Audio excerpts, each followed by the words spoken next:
మిత్రమా, బెత్సతా కోనేరు దగ్గర ఒక మనిషి ఎన్నో సంవత్సరాల నుంచి మంచం పడి ఉన్నాడు. యేసు అతన్ని చూసి అడిగాడు, నీవు స్వస్థత పొందాలని కోరుకుంటున్నావా? అతను వెంటనే అవును ప్రభు అని అనలేదు. బాధతో అన్నాడు, అయ్యా, నీరు కదలినప్పుడు నన్ను ఈ కోనేటిలో దించటానికి ఎవరూ లేరు. నాకు ఎవరూ లేరు. శరీర వైకల్యం కంటే ఒంటరితనమే అతన్ని ఎక్కువగా బంధించింది. నాకు ఎవరూ లేరు అనే భావమే అతని నిజమైన వ్యాధి. మన చుట్టూ కూడా ఎంతమంది హృదయాలు ఇదే మాటను మౌనంగా చెప్తున్నాయో తెలుసా? నాకు ఎవరూ లేరు.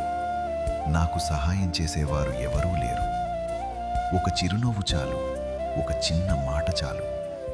స్వస్థత శరీరంలో ప్రారంభం కాదు, చీకటి కప్పుకున్న మనసులో ఒక చిన్న దీపం వెలిగినప్పుడు మొదలవుతుంది.